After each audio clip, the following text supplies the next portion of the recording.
নমস্কার, নতুন ভিডিওতে আপনাদের সকলকে স্বাগত। মহানায়ক সম্মান এই নামটার মধ্যে না একটা ওজন আছে। যখন আপনি এই নামগুলো ঘোষণা করবেন কলাকুশলীদের, আপনাকে অনেক কিছু ভাবনা চিন্তা করতে হবে যে সত্যি সত্যি বাংলা সিনেমার জন্য তাদের কি কি কন্ট্রিবিউশন রয়েছে। কালকে যে সমস্ত কলাকুশলীদের দেওয়া হলো তাদের মধ্যে অন্যতম ছিল প্রসেনজিৎ চট্টোপাধ্যায়। আমার এই নামটা নিয়ে কোনো দ্বিমত নেই। প্রসেনজিৎ চট্টোপাধ্যায় বাংলা সিনেমার জন্য যা অবদান রেখে গেছেন, মানে তা ভুলবার নয়। মানে বাংলা সিনেমার যা পরিস্থিতি ছিল এতদিন অবধি, এখনো তিনি বাংলা সিনেমার জন্য কিন্তু কন্ট্রিবিউট করেই যাচ্ছেন, আগামীতেও করে যাবেন। তারপরে যে নামটা চলে আসলো শুভাশিস, খুব ভালো কথা। অম্বরীশ, খুব ভালো কথা। এছাড়া আরও দুটো যে নাম কে কে রয়েছে, একদিকে রয়েছে রুক্মিণী মিত্র এবং রচনা ব্যানার্জি। আমার তাদের সাথে কোনো শত্রুতা নেই, আমি শত্রুতার জন্য কথাটা বলছি না।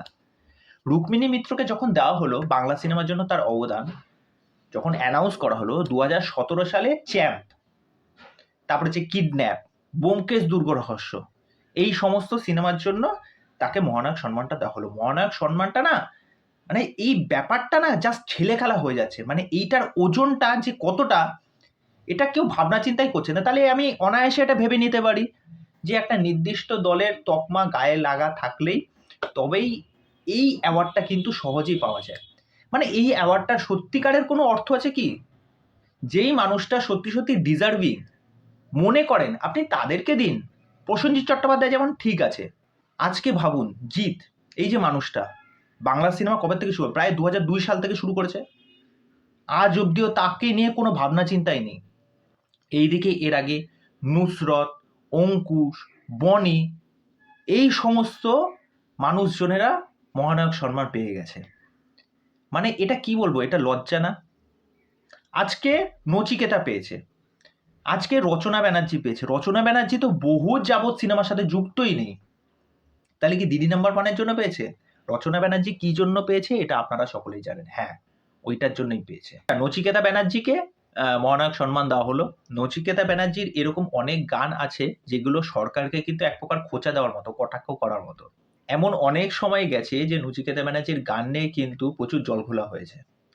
তা যাই হোক, এত বছর ধরে তিনি বাংলা সিনেমায় তার যে গান রেখে গেছেন, নচিকেতা ব্যানার্জির গান অবশ্যই খুবই ভালো কথা। আমি এই দুটো বিষয় মানতে পারছি না, এই যে রুক্মিণী আর রচনা ব্যানার্জি, এই দুটো বিষয় জাস্ট মানা যাচ্ছে না।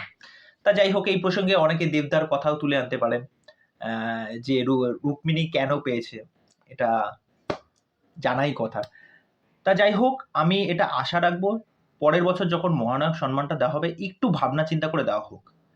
মানে মুখ্যমন্ত্রী যখন বলছিলেন যে কার কার নাম নেব, আমি ঠিক ভাবনা চিন্তা করতে পারছি না, অনেক নাম তোই বলা হয়ে গেছে। তা আজকে জিৎ এই নামটা যেন কোথাও খুঁজে পাওয়া যাচ্ছে না।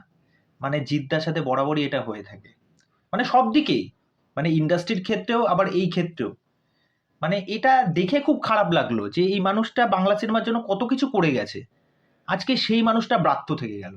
আর কিছু বলার নেই। তা যাই হোক, এই বিষয়ে আপনাদের কি মতামত সেটা অবশ্যই আমাকে কমেন্ট করে জানাবেন। তো চলুন আজকের ভিডিও এখানে শেষ করছি, পরবর্তী ভিডিওতে আবার দেখা হবে। নমস্কার।